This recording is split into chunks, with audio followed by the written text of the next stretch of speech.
Here we go, and we're back. We're live. Hello. We are back. And hello to our friend Alice, who's there we go. Got our wonderful wine ready. So cheers. Cheers to you in lovely Cremont. Hopefully soon we can be doing this in person. Well, when we're allowed to travel again. We're allowed to travel. Great. So everybody's sending love hearts and clapping hands, so everybody's happy and everybody can see us, which is great. That's nice. So good. So thank you for joining us, Alice. We are super privileged to welcome you to our event, and I know that lots of people have been excited to meet you and to ask some questions. Yeah. And I think first of all, I think you should show us the amazing views behind you of Cremont. I mean, wow. I go outside. Yes, go on. Show us how great it is. Let's see if I can. There we go. Look at that. Telephone.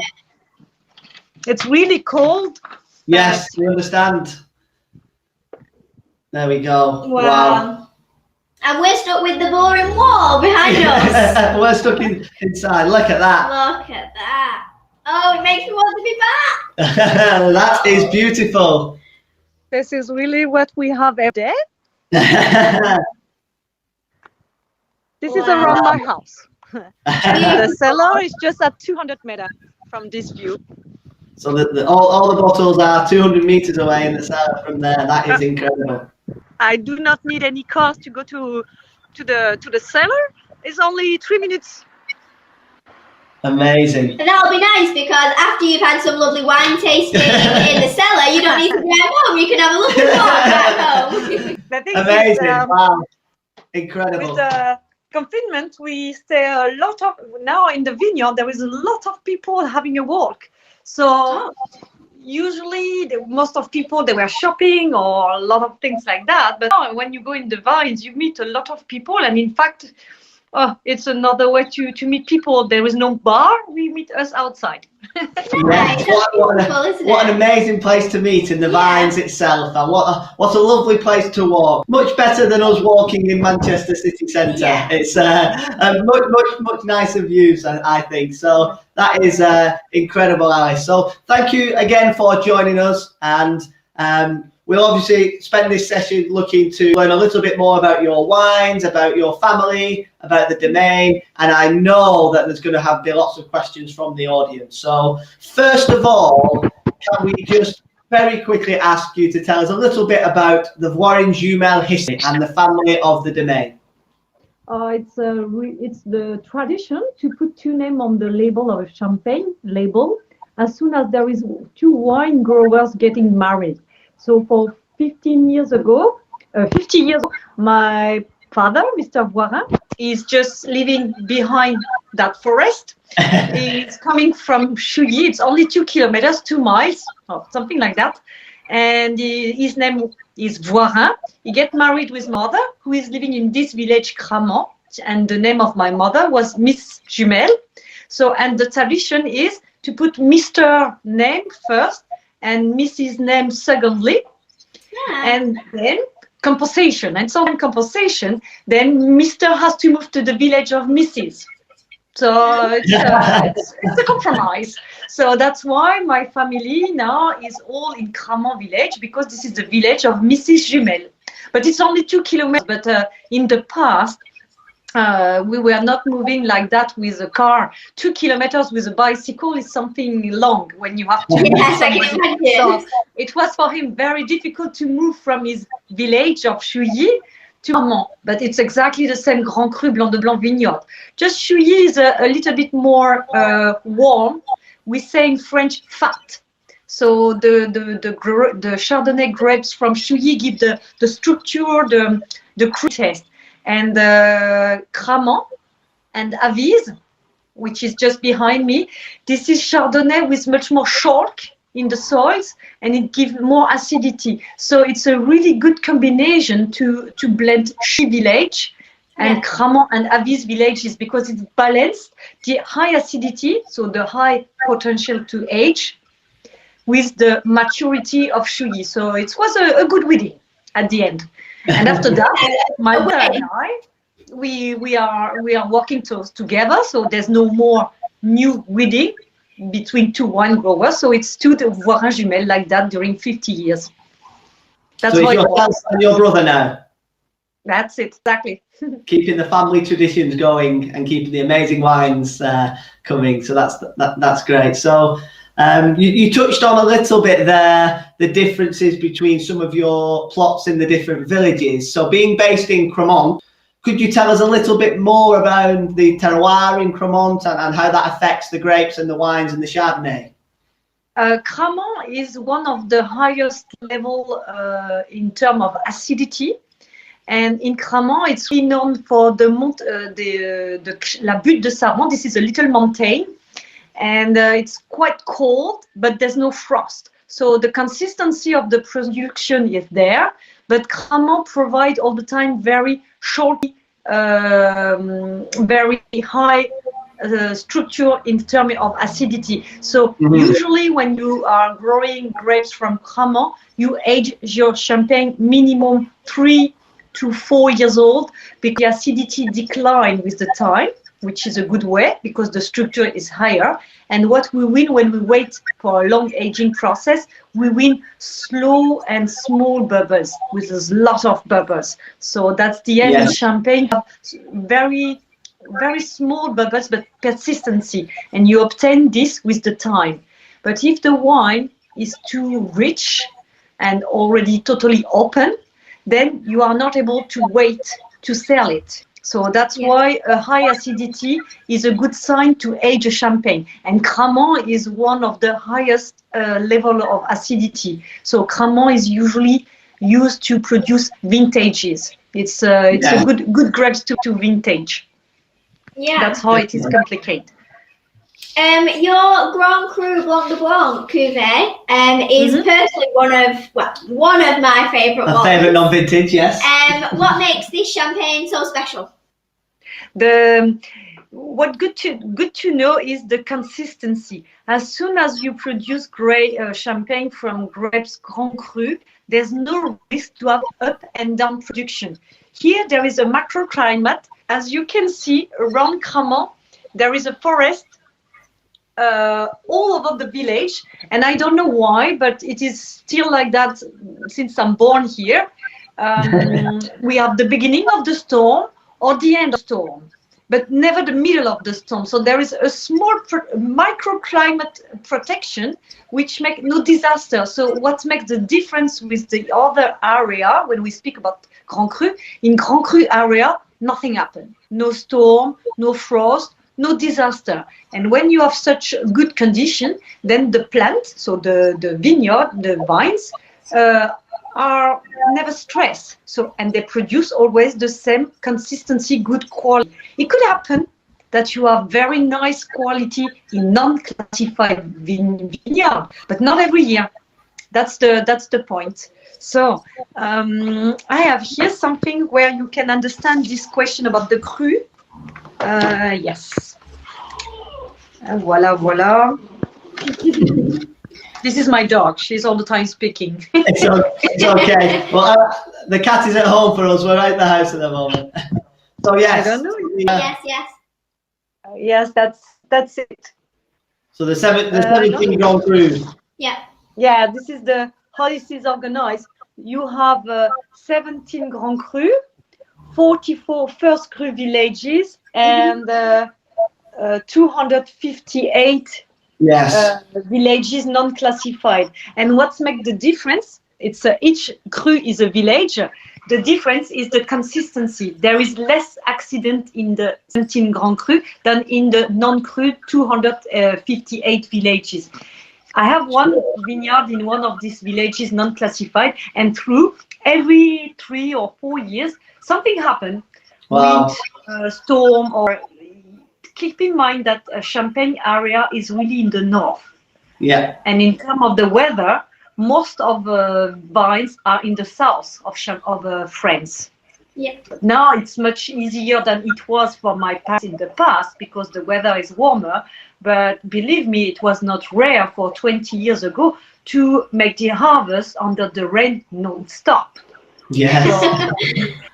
They're like Manchester. Like us at home. They say you might have a microclimate in Cremont. We have a microclimate in Manchester. It always rains. But I think that's very interesting how you have described the crew system based on consistency and not having those accidents, like you said, whereas some people will look at it just as quality, but for you guys that are obviously involved in the vines every day, to understand that consistency is such a massive thing, those Grand Crus, which is really interesting. That's exactly this, because 80% of my vineyard is classified Grand Cru, so I know how it is in the other part. And sometimes I have one vineyard called Saint-Lumier. It's non-classified in terms of Chardonnay, but sometimes I have a beautiful surprise. It's quite the same, but sometimes sometimes I can compare. It's hard that the quality is exactly the same, but with the Grand Cru, it's always good every year. That's the point I see when you buy a Grand Cru champagne. You're sure there is no mistake. It's like cars, you know. You can have a beautiful cheap car and there is no problems. But if you buy an expensive car, you're sure to have no problems. Amazing. No, I think. Sorry, what was your question? So we're so excited to ask you. It's amazing. So with obviously the Grand Cru Blanc de Blanc as your sort of trademark, is there a typical blend each year, or does it vary on the different villages? How well the harvest is in say Cremont or Chouy or Avize? Do you try and replicate that year on year? Yes, we try. This is really how we work. In fact, when the champagne you are drinking now, this is a champagne that we produced for 4 years ago. And the aim is to obtain always the same taste, except in vintages, where it is the game to offer something different because of the weather. But when you produce for the 555, for the Grand Cru Blanc de Blanc Brut, we are looking for the same taste every year. But the weather changed. For example, 2011 was really hot, and the acidity of most of the harvest was really low. What we play with the forest. For example, I have some vineyard near the forest with a high acidity, and I make much more harvest here than in another part, because here the acidity is higher. So I love my harvest near the forest when we have a hot weather, like the harvest 2011. 2012 was excellent, was totally balanced so it was not complicated to harvest, and it is like that every year. So we play with the plot, and even in Cremont there is 4 styles. In fact, most of them they are high in acidity, but some of them offer more green, some of them give more bitter, some other give more something long. So we play like a music. It's really something like to organize a symphony, and you play with the notes like that. The problem is the correction of the exercise is coming in 4 years. That's why it's so complicated. Yes, it's a long process and an incredible process. It is amazing. And just to talk about the vintages there, then, so the different years. So you mentioned 2011 was very hot. We've had a tasting of the 2012. I think you've got the bottle behind it. So we've got I can see it on the light. The 2012 vintage, which we've had, and some of our guests have had this week. Could you tell us a little bit about how the 2012 became a vintage? 2012 is bizarrely in Champagne. Every 2 years we have hot weather during September. September weather is really important in terms of richness. If it's hot, then we have a champagne very rich with a low potential to age. And what I call my generation, so I'm quite old, so my generation, what I call a classic year is a September harvest when we have 10-12 degrees, which is for me totally normal. But for the new generation, September is normal with 20 degrees. So that's why I take care when I speak about classical years. So a classical year for me is a weather around 12 degrees during the harvest, and 6, 8, 10, 12, they were a classical year. So I'm sure, 100% for sure, that they are able to age a long, long time. 10 years without any problems, 10 or even 12 years. The years with a warm weather during September, then I prefer to sell it quick because they are already totally open. I don't know if it will still increase or suddenly the quality is stabilized. And I don't know if it will decrease or up again. This is always the question with champagne. Yeah. And for the 2012, I know it's still good to age because each time I taste it, it is better than the last time. Yes, we had some this morning with a guest of ours, and the last time we had it was around 6 months ago, and we agree it was even a short space of time. It really opened up, and it's very interesting to learn how important that time in September is, and the weather to play a big impact on the vintage, really. So that's really definitely interesting. Because the grapes stay firm, and when the grapes stay very hard, then for me it's a good sign. It's a sign of aging, a long aging. If you see that the grapes are already not wet but smooth, then you know the acidity is low and it is better to sell it quick. So for us, we appreciate a September weather with 12 degrees maximum. As soon as we are near to the 20 degrees, then it's not so nice for aging process.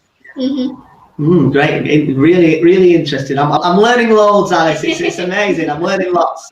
I feel like I've gone to champagne school. I really wish this was a thing, champagne school. Champagne school. We'll make it a thing on our social media. I love that. I've done it. I did a champagne school like a game in the past. I was doing this. I was the teacher, and people were supposed to learn. And of course, the aim was to win, to be the first of the class. Yes. I was that kind of star, totally unfair. You're making a very good teacher. I don't believe that from you, Alice, to be unfair. In fact, the group were already aware who will be the winner, and the only winner did not know it. So that's why it was funny. But during that champagne school, I make really clear. I was doing my best in order that each person will be his own teacher. Yes. To learn alone, and this is really important to understand the process of everything. Then you are more curious and you learn much better because you learn alone. And this is how I do with champagne. Well, Naomi is a qualified teacher, so this is music to my ears. So I'm sure Naomi will host our champagne school with great success. She'll do a better job than me. But for me, champagne is like a game because I'm learning champagne as I was a child. This exercise when you have the correction in 4 years. If you start when you're 20 or 18 years old, it's too late, because this is an exercise when we blend the harvest together. It is an exercise which takes maybe 2 or 3 hours per year, but it's happened only one time per year. So you start to be good in an exercise as soon as you do it minimum 3-4 times, and then you are independent as soon as you have done it 6 times. So if you want to be a good cellar master, you have to learn the champagne blending when you are around 11, 12 years old, because the correction, what you have done, come when you will be 16, 17 or 18 years old. So I was learning the champagne when I was really young, because my father would tell me, look, that's what you have done for 4 years ago. And if you want to learn and do it on, you have to start very early. So I've got a question. I've got a question for you all. How old was you when you had your first glass of champagne? It was my first lesson. My father told me, let me know which champagne should be the better in 4 years. And of course, I took the one which was really fruity and totally open and sweet and everything. And then it asks me which one is really, really not good. I take, of course, the one with high acidity, a little bit crispy and too aggressive for my lemon taste. And he said, you're true, but just the opposite. In fact, the best is one with high acidity. And Yes. once this is your first lesson. This is something you learn when you are 11 in Champagne. So we've got a question from the audience. So somebody in the audience has asked, does the weather affect the choice on how many months the wine will stay on the lees? So does the climate affect that? Of course. If we have a rich harvest with a low acidity, then it means the structure will decline rapidly. So we prefer to sell quick when the harvest was hot, because otherwise, when you drink a glass of champagne, expect something crispy and refreshing. And this freshness is coming from a high acidity during the harvest. And when the weather is too hot, there is less acidity. So the rules tells that a champagne has to wait minimum 15 months on lees. So if the harvest was too rich, then certainly a winemaker will be pushed to sell it after 2 years instead of 3-4 years. And the problem is the bubbles. The bubbles will be too big. That's the problem. Yeah. And the yeasty taste will be short, because why people love champagne, 20% of the taste is coming from the yeast. You know what you call the skitty taste, the creamy taste, something, it smells bread or butter. Yeah. And the taste of this is the taste of the yeast. And the longer it stays, in your mouth, this yeasty taste. And this is why we love to wait. But sometimes when the weather was too hot, the acidity too low, we have to sell quicker due to the low acidity. But the Champagne organization has been well organized. We went for 20 years ago a Chardonnay and a Pinot Noir, another kind of Pinot and Chardonnay with high acidity production. And we have done it for 20 years before.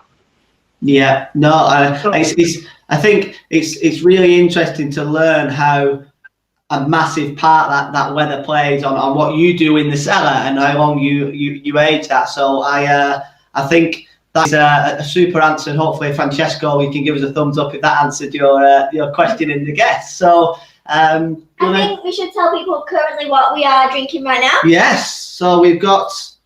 So we are drinking the Cuvée 555. Hey, cheers! Yes, cheers. So, could you tell us a little bit of inspiration around the wine? And we have got somebody in the audience, Wayne, who's a good friend of ours, and he has asked about, is there a specific name of this bottle? That you the 555. Why is the 555 the name? Yeah. Oops. Oh, we've lost you. We've lost your video. Video turn. Voilà. I'm there. Good. There you go. You're back. Hello. This is a telephone. I'm not so good with telephone. So, first, the 555 is our address, because in Cremont, it is a very small village. I think there is a maximum 900 people in this village, maximum 400 houses, but we have the number 555 meters of the center of the village. Well, I don't know why, but my village is numerated per meters. And we have some appointment with people who are coming from Australian, Japan people, or US people. And when they have a meeting in the cellar at the 555 Liberation Street, they expect a long boulevard with a big city. And sometimes they are just arriving in the next village, Aviz, and they say, what happened? I missed something. In fact, in Cremont, my neighbor has the number 542. Okay. So that there is big numbers, but this is a small village. That's why we choose that name. And there is a lot of 5 in the story of the champagne. It is already 5 years old in the yeast, 5 months in the yeast with the barrels. The dosage is 5 grams. And the address 555. So it's make a lot of 5. So definitely it was 555 the name. Love it. So it's really interesting how 555 meters away from the center of Cremont is your home and your cellar. That's an amazing link to the name. So talking a little bit more about Cuvée 555 then, you mentioned the use of oak in the creation. So could you tell us a little bit about your oak and the oak barrels that you use and how that helps with the Cuvée? Of course. So we achieved to buy 27 pieces of oak barrels coming from Burgundy. It took me 25 years to buy them because, in fact, Burgundy, they have the Chardonnay. And I wanted, with my brother, to grow the grapes, to grow the champagne 555 with second-hand barrels, but from Chardonnay. And in fact, in France, there is only Burgundy, and Burgundy is much smaller than Champagne in terms of quantity of production. So it's difficult to find barrels, and moreover, my competitor, this is my friends as well. This is the same people I'm making a party on Saturday evening. So what we do, there is approximately the good barrels that we can have from Burgundy. There is maybe 20 pieces per year to be bought. So there is a little party, a little meeting between a winemaker like me, wine grower like me, and we make an evening dinner, and we speak about who will buy them. So, and it is, the French way to be polite. Oh, you need more than me. We will see it tomorrow. Maybe you see. So, at least at the end of the dinner, you never know if you are the winner or the loser of the party. Because we see if you have delivered. So in fact, after making a lot of party, then sometimes I'm delivered from 1 or 2 barrels. No one knows. Nobody knows. No, I have 27 pieces. Indeed. Amazing. No, because we got asked a question today by one of our guests that we were doing a tasting with, and they asked about the age of the barrels and how that is important. So a lot of wine growers may have new oak, which will be different to like what you're saying with the older oak, especially being from Burgundy. Very interesting question, and it is totally true. When we start in the years 1999 with my brother, first it was 3 barrels, and they were only 2 months old, and it is absolutely not enough. So at the beginning, the wine stood only 1 month, and the aim to have something good is 6 months. So in order to make a long aging process in oak barrels, it's us 10 years exactly with my brother to have the whole old barrels with approximately 8, 7, 10 years old average altogether. So it's a long work. And I remember I was 20, my brother and I was on the paper administration. I look at the invoice, and I told my brother, "Oh, you see the price of the barrels?" And he answered me, "Oh, don't worry, you will be very, very pleased when you're 40. Never said that to somebody who is 20. It will never happen. Amazing. So it's a long investment, and it was really quick in fast to be 40. And I am pleased to hold my barrels now. But when I was 20 and I was paying the invoice for that, I said, "Oh, it's so expensive for such a little piece." And it is an investment. They are good now. It was worth it in the end, definitely. Yes. I will never say somebody who is 20 that it will be good when he will be 40. I remember this in my brain. When you are 20, it will never happen. lots of patience needed, and I think it really comes through with the Cuvée 555, the elegance of the oak. It's not overpowering. It's really subtle and adds a great balance and flavour. Yes, exactly. That's exactly what we aim to produce with my brother with all this time, is to have an integrate touch of cooked apple Yeah. And you obtain this with old barrels. So minimum 8-10 years old must be the barrels in order to give during 6 months, so regularly a little bit with the yeast inside. So there is a filtration because we do the first alcoholic fermentation in the barrel. Okay. Yeast are staying inside. So there is a really nice blending between micro oxidation, the yeast, the wine, and everything happens slowly without any aggression. There's no aggressivity. This is how we obtain like a landscape, a touch of a cooked apple. After you drink first the 555, you obtain something clean and fresh, crispy, like a champagne blanc de blanc. But when you finish to drink, then it stays very long. And this is exactly what I wanted with my brother. A long taste, but not heavy. Something long, but elegancy. And you obtain this with the old barrels and yeast together. Yeah, it's beautiful. It's really clever, and I think it's personally one of my favourites that we've discovered in the last few years of how oak is used, and obviously the Chardonnay. It's really special. I remember when we were first trying champagne years ago, and I was thinking, oh, I'm not too sure on the oak, and then we tasted this champagne, and I said I completely retract that comment. I can't believe I ever said that. Yeah, the oak is so special. And some people really don't like oak in champagne. Some people really like it. So absolutely, it's this is personal not preference. a normal champagne.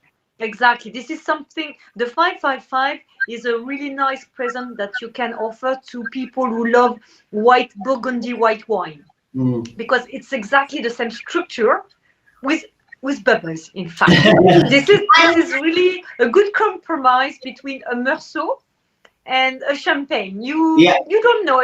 This evening, will I open a beautiful white Burgundy or a bottle of champagne? Take the time. It's exactly in the middle. I would always go with champagne because everything is better with bubbles. In fact, you want to eat and drink a glass of champagne together. So it's exactly something like that. The 555. Yeah. Definitely. So we've got another question in the question box. So 1 second. So it talks about what is your philosophy both in the vineyards and the cellar around sustainability and biodynamics and organics and obviously around that question of organic and biodynamic wines. So personally, I believe in a global movement. If somebody is doing good things, very beautiful things, but alone, doesn't make any sense on the nature. So what has been done in Champagne and very efficiently for more than 7 years ago, the reasonable fight has been achieved, and they told us, the wine producer, this year you are limited to that production. This year it will be more. Every year I have time to adapt myself to buy new material to be progressively ready, but I'm doing it. First, it is an obligation. Secondly, my neighbor is doing the same, and we advise us together, and we work all together. Because something funny, I don't know if you can see it from my view, but Champagne area, I will see this is something. It's like a patchwork because everything is small here, and if you walk alone, it's not possible to have a result. Look at the landscape, and you can see. I try. You see? Just a little bit. Yeah. It is a lot of little patchwork everywhere. Yeah. There is not big square. It is all little. And as soon as you are doing something alone, it doesn't make any sense because the neighbor is destroying your good job.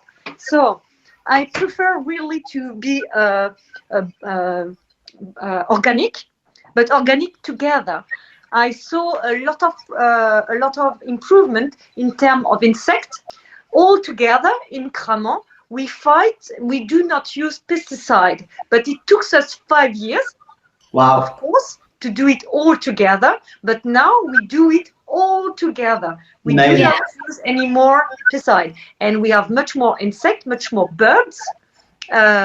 So that's really much more interesting to do it all together. I think that just sings, doesn't it? When everybody comes together, good things happen. Definitely. Yes. Definitely. It's much slower, to be honest. It is very slow. So something that I can do in 3 months alone will be done in 5 years, but together. And it will the result is more important, much more. And you see the result. And now I see what is funny. My generation, we used to have a lot of insect. There's no problems for me with insect. But the new generation, I see the harvester, the people who are 20 years old, they discover insect. They discover that, and they have a new skin. They are totally red. And we, the old people, we have nothing, because we were used for 40 years ago to have a lot of insect. So indeed we are back. But on the other side, to be honest, for our young people, it's hard because they did not born with the insect. As I was a child, there were a lot of insects. So I have been protective myself as I was a child. The problem now, the people who are 20, they meet the insect first. So we have much more insect than in the past. But the problem, the body, the human nature forget them. So that's why it's something to adapt. Definitely. No, I think it's really interesting to see how you've come together with your neighbours and the whole of Cremont are trying to do what's right for the land and to help vines and sustainability. And I think it's great to see that, yes, it's taken time, but progress is happening, and it's only going to get better. It's only going to get better. Absolutely. So we do something what we call the sexual confusion. It's some caps that we put in the vineyard every 4 meters. Yeah. So, and it's like a cloud, but we need a big cloud of 12 kilometers square. The smell of hormone makes the male and female able to be recognizable. So no copulation as soon as, because they do not recognize themselves between male and female. There's no copulation, no eggs in the buds of grapes. Yeah. So they appear in the forest to put their eggs somewhere. So by this way, I did not disturb the copulation of the other insect. It doesn't disturb my production. And on the other way, I did not kill the insect who were destroying my harvest. But the problem of that, it works only if we have 12 or 10 kilometers cloud. So again, you have to work together to absolutely be a success. It is approximately 100 people, a meeting with 100 people, and we walk about 15 miles per day, just one day, and we put the cap like that everywhere, all the vineyard, and after there's no need to spray pesticide, because the insects are not able to recognize themselves from the smell. So it is really nice. It is really nice. And you just do this on one day? Yes, it has to be done on the same day to have a big efficiency in terms of smell. If the cloud is big and on one time, it works much more than if you do it on several days. So with French people, it's easy because, of course, you work for free to do that. So you work the whole day and you are not paid. So that's the game. But on the other side, with French, learn something, good food. There is a big lunch where everyone is emptied, and that's why people are coming and do it for free, because after that there is a big really big food. That's paying food and champagne, definitely. That's it. And everybody is there. Well, we'll do that job for you. The appointment is what is funny, you receive a sexual confusion appointment on your iPhone. And you say, are you coming on Monday at 7 o'clock in the front of the church at 7 o'clock? If yes, how many people are coming with you? Amazing. There's no sex. An interesting text to receive, that one. Good fun. So hopefully that answers Francesco's question. sexual confusion at 7 o'clock in the front of the church in On Cremont. the church. Amazing. Amazing. So we've got another question as well. Sorry. The aim of the day is to have a big lunch, in fact. Yeah. Yeah. Big celebration. Just what the French do the best. Yes. That's well, where we hopefully are. that answers Disco's question. So next question we have got from Pasquale. So which is the best vintage from the last 5 years? So going back to 2016, how are the last 5 years? How have they been? Depend what kind of style you prefer. If it's in a term of elegancy, persistency, something very fine, delicate, then I will take 2006 or 2008, which were very elegant.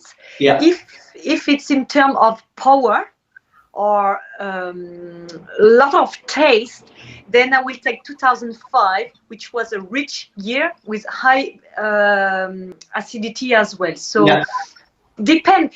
The best vintage, in fact, depend of you. What do you prefer? This is really the good question. What do you prefer? Do you expect something heavy with very intensity, or do you expect something light and elegancy? And then it's another question. Yeah, and I know for me personally, I like a vintage that has good depth and a little bit of richness. Not too strong, but good character and flavors. And I do like, which is why I like the Cuvée 555 with the richness. And I think that is my own personal style. Yeah.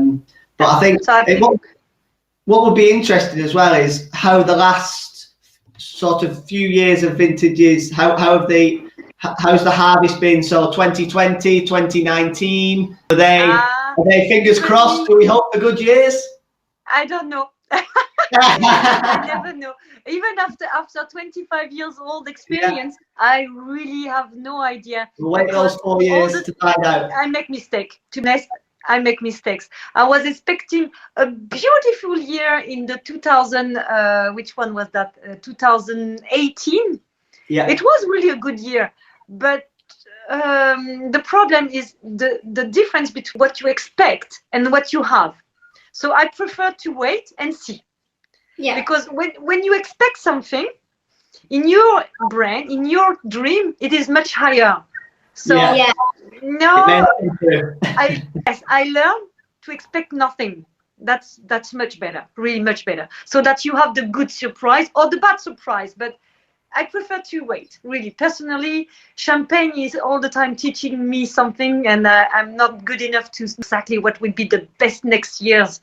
No, I can't be. I can't answer, unfortunately. Amazing. So we've got. Go on, do you want to I think we've got another question from Roxanne. So we've got: do the barrels come from a specific domain or have a different grain? It comes from a winemaker in Burgundy. And his business is absolutely not the barrels. For him, it's just something extra. But he has really great barrels. But only 20 pieces he is able to sell per year. That's why we do that kind of party to know who will be the buyer. It's not a question of price because there is only 1 or 2 pieces available to be bought. He really don't care about the price. But Burgundy. As soon as you are buying, as soon as you are walking the Chardonnay, Burgundy is really the best barrels. Definitely. But they are expensive, and it's not only a question of money. You have to wait your turn. Yeah. So, lots of other people in Champagne would go for the same barrels, or? Oh, some people are some are buying the Sauvignon. Well, there is wines, champagne houses who are buying barrels from Bordeaux. This is much cheaper, but usually this is barrels who are used for a big production, and this is not what we are doing. We want to have fun. Well, in our experience, and I don't want the Sauvignon taste in a Chardonnay taste. And it is possible for me to do it because I'm producing in a small quantity. But Personally, if I was supposed to produce some million bottles, of course I will never choose Burgundy. It's too small. But for fun, it's much interesting.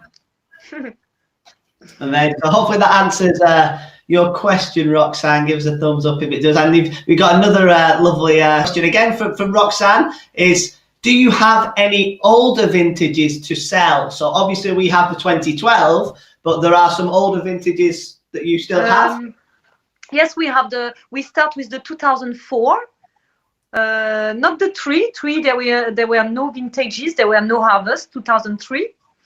After we have 4, 5, 6, 7, 8, 9, 10, 11, 12. We have all that available. Not in any quantity, but we start with 2004. It's a question of 20 bottles, and it's not a big storage. We have some. We have some. Do not buy 12 bottles; it would be complicated. But we have some bottles, not a big quantity. So so Roxanne, we'll get you a 2004 for you, Roxanne, and we'll deliver it to you. I think 2004 is a classical year. A classical year, amazing.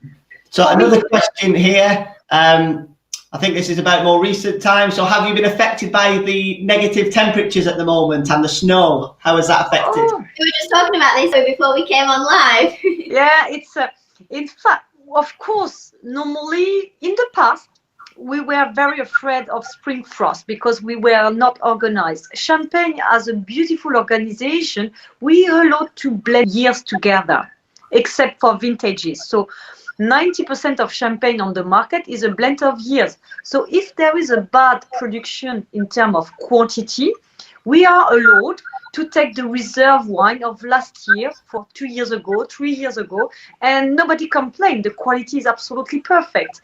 And thanks to that system, we never waste the surplus of production. If there is a year with a lot of grapes, we cut everything. We are to cut everything. We put that wine in a vat. It's not champagne. It's a reserve wine with any value. If something bad happened, like that kind of weather, frost in April, of course we will have a smaller harvest. But we are not under stress because we have a security in the cellar, and thanks to this security, next year, even if it was a small harvest in 2021, I will not push the production to be higher. Because everything is consistency, thanks to the reserve wine. And we take what we have. And this is what I love in the system champagne, because the harvest is the harvest. If it's a big harvest, we take everything. If it's a small harvest, we take only what there is. And next year, we do not want to have a revenge what we did not have last year. So this is what I love in the system of blending years. I wish it could be the same regulation for other vineyards, because it will avoid that we push the production when a bad happens, and it's much better for the nature. Definitely. I think that's really important, is that with being a smaller producer in Champagne, that you can have that control over what grapes you select from the vintage, and really look at the vines for not just this year, but the years after that. Absolutely. That they need to pay attention to. Absolutely. And it gives me, if imagine that no accident happened, then I will select the best juices. Oh, this year is much better than last year. We change. We have some time to destroy some wines. It's happened really rarely, but when we have to destroy some wines to make some vinegar or whatever, of course we take we keep the best of the best. Yeah. And that's the amazing thing that with grower producers and smaller producers, is that you have control over everything, and you can select the best grapes, the best vines, the best juices, which is why your wines are so amazing as well, because it's clear to see that from the Brut tradition through to the Blanc Grand Cru, the vintage into Cuvée 555, they are all truly amazing. And it's not it's very easy to see why when we listen to how much you care about the vines and your grapes. So it's that's amazing. So I don't know if we've got any more questions. Hopefully that answered your question, Lucas, around the snow this year. I'll move that to answered. If anybody has got any more questions, feel free to add those in. I think one more question from me would be, is that, yeah, cheers, let's have another cheers.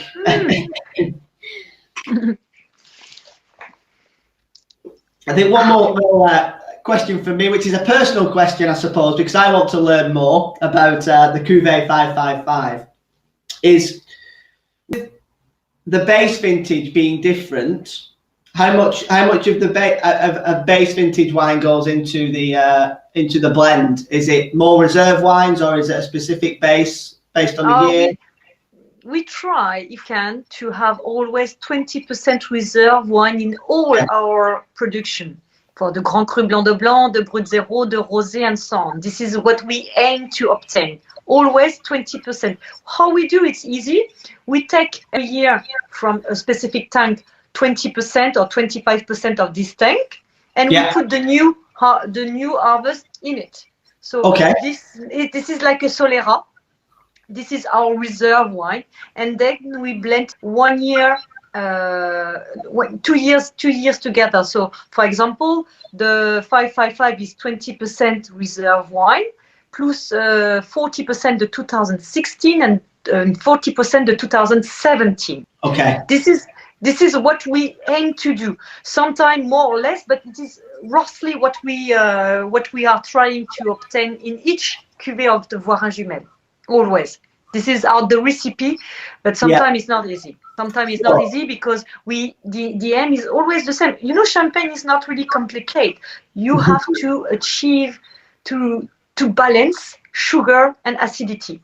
Yeah, absolutely perfect. And as soon as you succeed to do that, it's simple. It's really the theory is really simple to understand. But in the mouth, it's something other. Because the game is to balance sugar and acidity. It has to be absolutely at the same level. Definitely, and I think what is complicated is in it. It's definitely complicated. You're making it sound like it's easy. It's definitely not. But your experience and your knowledge makes it sound easy. But no, it's really interesting to learn that with the 16 and 17 being in the Cuvée 555 and the reserve wines as well. So are the reserve wines in stainless steel, or are they in the steel? Yeah, in steel. In steel to avoid oxidation, because after the micro oxidation is nice for 6 months, but it will be a real oxidation after 3 or 4 years. So just a touch of oxidation is nice, but more than 6 months, I disagree personally. Yeah, no, I think it's the perfect blend and the perfect idea, and hence why we love it so much. There's just one more question from Michael. You see that? Sorry, I can't see. I'm joking. That says, what is your favourite wine you produce at a personal level? So your personal favourite. If you can have one. Yes, if you can have one. Personal, depends on the weather.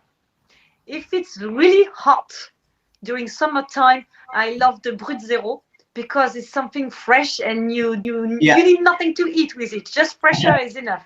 So the Brut Zéro when it is hot. I love that because it's crispy and it's like a surprise each time I drink. So that's why I love but only when it is hot weather. Because this is the opposition. I like that opposition. During the winter, I prefer something warmer with something more like the 555 or vintage, because I need something stronger for the hard weather in winter. Warm you up on the inside. Yes, when you're always inside, it's cold outside, so I need something nice. Amazing. Yes, I prefer vintage during the winter and Brut Zéro during the summer, but I think I will be able to drink all of them. We agree. We certainly agree. Now, and I believe we've gone slightly over on the time, but I think we're all having a great time. I think and we really appreciate your time this afternoon, Alice. It's been an absolute pleasure to ask you some questions, to see the amazing views, and to learn I'm glad so to much share. more I'm so glad to about share my Voirin view with Jumel. you. I know our guests have had a great time as well, and they're sending lots of thumbs up and love hearts. Emojis, smiley faces. So I think our next trip, Cremont, we will Yes. will hopefully be soon. If when we're allowed to travel, we will be straight over to see you again in Cremont and have another glass together. Please. Yes, please. That would be perfect. It would be great. But it was my pleasure to meet you again with the video. It's better than nothing. I hope. It is indeed. It is indeed. We need people. Thank you so much, Alice. Thank you so much. And Goodbye. we'll see you. Bye. Ciao. Ciao. Brilliant. Wow. Cheers. You enjoyed it, Alice. Thank you. Brilliant. Thank you. Bye-bye. Bye-bye. Bye. Cancel. Never cancel, I never know. Voilà, bof. There we go. Oh, there we go. Alice, what a superstar. I think I speak on behalf of not only me, but us and also you guys as well. I thoroughly enjoyed that. It's lovely for us to see Alice again. Yeah. Only it's not in person this time. Indeed. But I think, thank you so much for your questions. Again, we really appreciate your engagement. We're really pleased that you're enjoying some of these sessions. And I think those that have got Voirin Jumel's wines to try this week, we look forward to sharing those with you. And tomorrow we're super excited again. We've got a back-to-back meet the producer session, which should be, if it's half as good as Alice's, we're on for a treat tomorrow. So we have Marianne Gamay from Maison Gamay, and we have Alexander Salmon from Champagne Salmon. And we know a lot of you have had Champagne Salmon. Yeah. So far this week, so you can ask me a lot of questions. So get thinking about some questions. Yeah, get thinking. And please pass the link on to your friends, to people in the industry if they want to come and join. It's been great to see you all tonight. Feel free to share on social media. Those that have had our tasting packs, you'll have our little slip with the QR codes and things that you can tag us in your content, and we can share those. So thank you again all so much. We look forward to seeing you tomorrow, hopefully, and some of you in the tastings tomorrow as well. And again, thank you very, very much for joining us, and enjoy the rest of your evening. I would cheers, but my glass, unfortunately, is empty. Well, I've got a little bit left, so we'll cheers to that. Everyone. Thank you, mate, and we'll see you all tomorrow.